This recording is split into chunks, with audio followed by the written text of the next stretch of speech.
দেখছেন TV24 Bangla. TV24 বাংলার সমস্ত খবরের আপডেট পেতে ইউটিউবে সাবস্ক্রাইব করুন TV24 বাংলা চ্যানেলটিকে এবং সাবস্ক্রাইবের পর অবশ্যই বেল আইকনটি একবার ক্লিক করুন। কমেন্টস আর শেয়ার করতে ভুলবেন না। TV24 বাংলা। আসন্ন লোকসভা নির্বাচন মাত্র আর কটা দিনের অপেক্ষা। জোর কদমে চলছে ভোটের প্রচার। রবিবার সুদের 1 ও 2 নম্বর ব্লকের বিভিন্ন এলাকায় হুটখোলা গাড়িতে করে জঙ্গিপুর লোকসভা কেন্দ্রের জাতীয় কংগ্রেস প্রার্থী অভিজিৎ মুখার্জির সমর্থনে বাদ্যযন্ত্র সহকারে ভোটের প্রচার সারলেন অধীর চৌধুরী। গাড়ির পেছনে বাইক এবং টোটো গাড়িতে করে এগিয়ে চলেছে অসংখ্য কংগ্রেস সমর্থকেরা। ভোটের প্রচারের পর বিকেলে লালগোলা জনসভায় উপস্থিত থাকবেন অধীর চৌধুরী।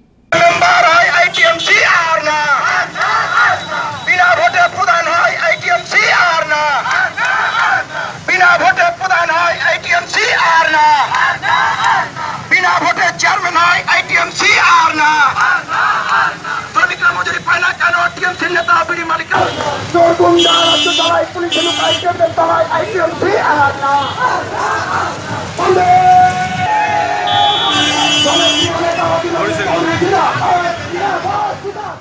হাতে আর মাত্র কটা দিন। আগামী 23 এপ্রিল জঙ্গিপুর লোকসভা কেন্দ্রে নির্বাচন অনুষ্ঠিত হবে।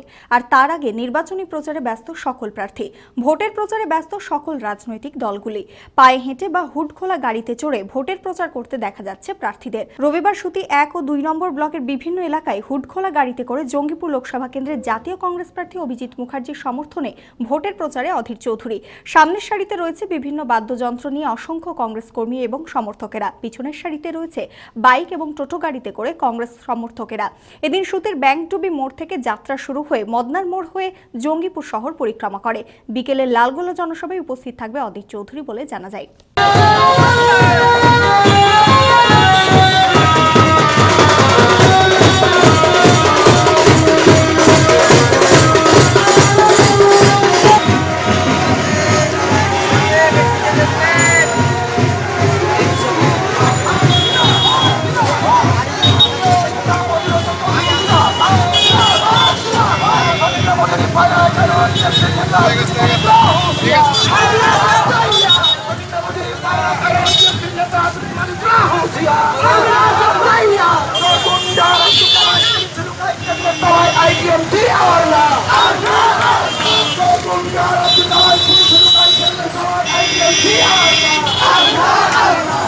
মানসিক স্বাস্থ্যের জন্য সবার আগে যে নামটি মনে ভেসে ওঠে মনোবীক্ষণ। কলকাতার বাইরে তো বটেই, সমস্ত পশ্চিমবঙ্গে অত্যাধুনিক মানসিক চিকিৎসা, কাউন্সেলিং এবং সাইকোথেরাপির আন্তর্জাতিক মানের প্রতিষ্ঠান মনোবীক্ষণ। সুস্থ মনের ঠিকানা। যোগাযোগ নাম্বার 7477799515 অথবা 8981464344 অথবা 9007574740।